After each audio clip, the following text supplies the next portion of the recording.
Hello everyone. तो आज मैं एक्सप्लेन करने वाली हूँ एक documentary film the devil inside को, जो कि रियल एक्सीडेंट पर आधारित है, जिसे 2012 में बनाया गया था। इस मूवी के स्टार्टिंग में हम एक फुटेज को देखते हैं 30 अक्टूबर 1989, जहां हम एक औरत की आवाज को सुनते हैं जो 911 पर कॉल करके ये कहती है कि उसने 3 लोगों को मार डाला है।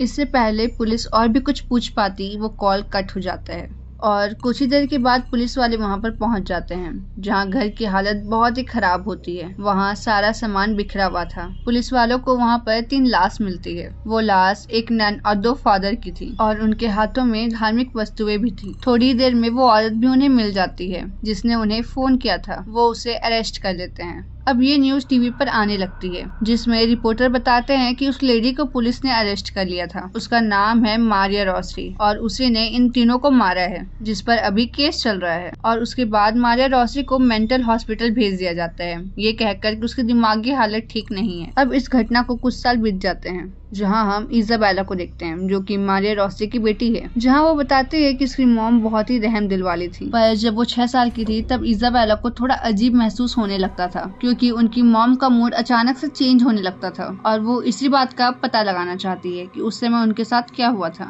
इसलिए वो फैसला करती है कि वो अपनी मॉम के ऊपर एक डॉक्यूमेंट्री बनाएगी। माइकल, जो उसका दोस्त है, वो कैमरामैन होता है और वो उसे अपने साथ चलने को कहती है। माइकल उससे इस डॉक्यूमेंट्री बनाने का कारण भी पूछता है, पर ईजा का जवाब ये था कि वो बस ये जानना चाहते हैं कि आखिरकार उस रात को उसकी मॉम के साथ हुआ क्या था। इजाबेला बताती है कि जब वो 25 साल की हुई तब उसके फादर ने उसे बताया कि उसकी मॉम पर हमला एक एक्सॉर्सिज्म के दौरान हुआ था। उसके फादर पूरा क्लियर नहीं थे कि उसकी मॉम पॉजेस्ड थी भी या नहीं, और ये सभी बातों को बताने के बाद ठीक 3 दिन के बाद उनकी डेथ हो जाती है। उसके बाद इजाबेला चर्च पर भी कॉल करती है, जहाँ से वो फादर आए थे, पर वहाँ के लोग इस बारे में बात करने के लिए भी तैयार नहीं थे। वो सब ईजा को कहते हैं कि इस एक्सॉर्सिज्म की इजाजत उन्होंने नहीं दी थी और उन्हें इस बारे में कुछ भी पता नहीं है। उस रात आखिरकार हुआ क्या था, ये एक बहुत बड़ा सवाल ईजा के मन में था, जिसका जवाब लेने के लिए वो इटली पहुंच जाती है, जहां उसकी मॉम को रखा गया है। वो अपनी मॉम से पूरे 20 साल बाद मिलेगी, पर वो उनसे मिलने से पहले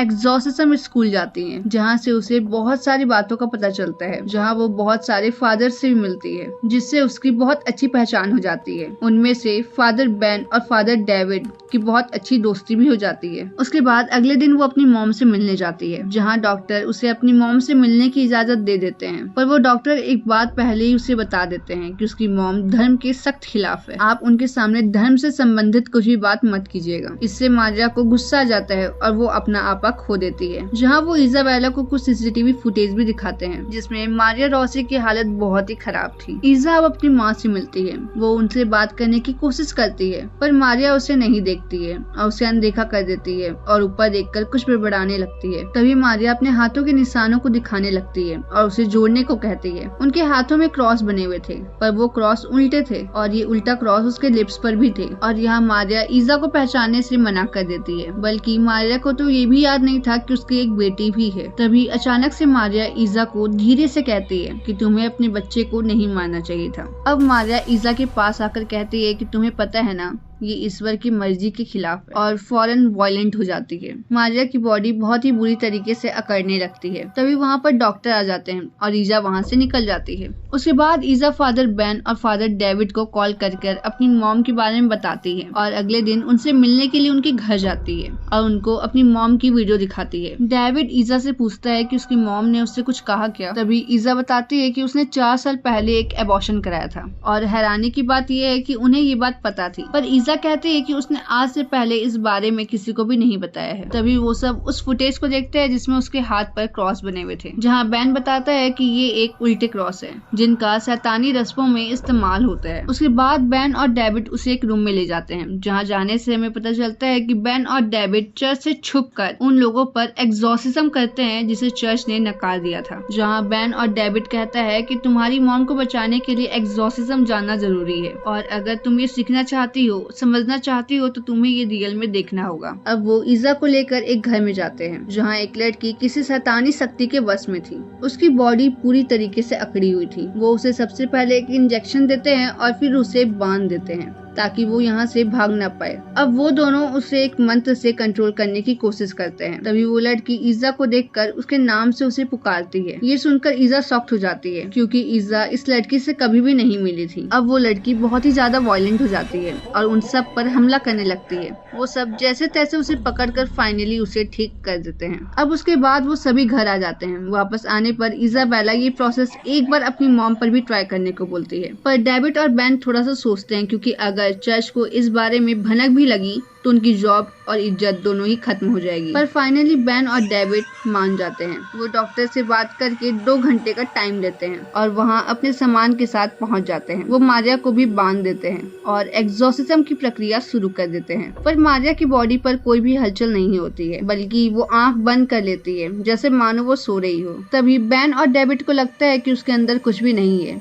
हम बस अपना टाइम वेस्ट कर रहे हैं, वो बिल्कुल ठीक है, और सब वापस जाने का सोचते हैं। तभी अचानक से मारिया वायलेंट हो जाती है और वो डेविड को पकड़कर उसे कहती है कि वो उसे जानती है और वो कई भाषाओं में ना जाने कुछ कुछ बोलने लगती है और वो सब पर हमला करने लगती है। यहाँ पर बहुत से ऐसे सीन थे जिसे बोलकर प्रॉपर बताया नहीं जा सकता है, पर लास्ट में वो अचानक से खुद ही नीचे गिर जाती है और अचानक से वो थोड़ी ही देर के बाद शांत भी हो जाती है। और तभी वहाँ डॉक्टर भी आ जाते हैं और इस प्रोसेस को रोक देते हैं, जिससे ये प्रोसेस अधूरा ही रह जाता है। वो लोग अब निराश होकर वापस घर आ जाते हैं और यहाँ उस फुटेज को देखने लगते हैं जो उन्होंने वहाँ पर रिकॉर्ड किया था। बेन मारिया की आवाज को यहाँ पर ध्यान से सुनता है, जहाँ उसे पता चलता है कि मारिया 4 अलग अलग भाषा में बात कर रही थी, वो भी एक ही साथ। मतलब मारिया की बॉडी में एक नहीं बल्कि 4 बुरी आत्माएं हैं। इसे मल्टीपल डिमोनिक पोजेशन भी कहा जाता है। पर वहाँ से आने के बाद डेविड की तबीयत खराब होने लगती है। वो अजीब सा व्यवहार करने लगता है। वो खुद भी परेशान था, शायद अपनी जॉब को लेकर,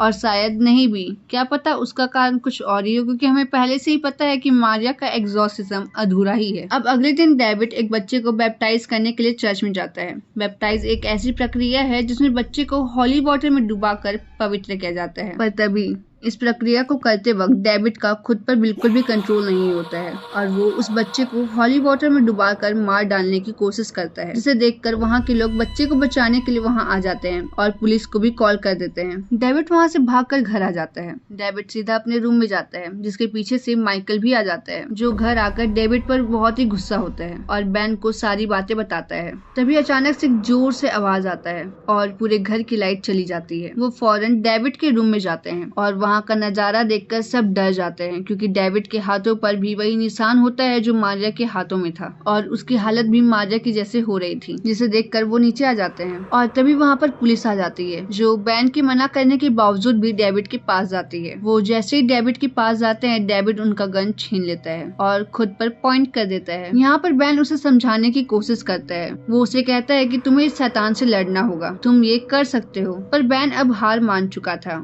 और वो खुद को शूट कर लेता है। डेविड की मौत के बाद अचानक से इजाबेला को दौरा आने लगता है। ये बात बेन को कुछ ठीक नहीं लगता है। हो सकता है कि वो डीमन अब आजाद हो गया हो और इजाबेला की बॉडी में आ गया हो। मतलब वो डीमन मारिया की बॉडी से डेविड के अंदर आया और अब डेविड से इजाबेला के अंदर आ गया। बेन सबसे पहले इजा को फौरन हॉस्पिटल ले जाता है, जहाँ पर उसका ट्रीटमेंट होता है। अब बेन यहाँ पर चर्च में फादर रॉबर्ट से बात करता है, जहाँ वो उन्हें सारी बातें बता देता है, जहाँ फादर उसे इजा को चर्च में लाने को कहते हैं। तभी यहाँ अंदर इजा एकदम से वायलेंट हो जाती है और सब उसे रोकने लगते हैं, जहाँ वो एक नर्स को मार डालती है। सब उसे पकड़कर रोकने लगते हैं। अब बेन वहाँ पर आकर इजा को पकड़ लेता है। तभी अचानक से इजा की बॉडी भी मारिया की तरह अकड़ जाती है। तभी डॉक्टर उसे नींद की इंजेक्शन लगा देते हैं, जिससे वो कुछ समय के लिए सो जाती है। बेन और माइकल उसे चर्च में ले जाने लगते हैं। तभी रास्ते में ही इजा को होश आने लगता है और वो बेन को डराने लगती है। बेन उसे रोकने की बहुत ही कोशिश करता है। इजा अब माइकल पर भी हमला करने की कोशिश करती है, पर बेन इजा को रोक लेता है और मंत्र पढ़ने लगता है। तभी इजाबेला शांत होने लगती है। पर यहाँ हम माइकल को देखते हैं, जो थोड़ा सा अजीब लगता है। मतलब अब डीमन माइकल पर हावी हो रहा था। अब माइकल बहुत ही तेज गाड़ी चलाने लगता है, पर बेन ये सब देख पाता उससे पहले उनका एक्सीडेंट हो जाता है, जिसमें सभी लोग मारे जाते हैं। पर यहाँ पर हम कार के अंदर का सीन ठीक से नहीं देख पाते हैं। शायद इजा की बॉडी वहाँ पर नहीं होती है। आपको क्या लगता है, इजा की बॉडी कहाँ गई होगी?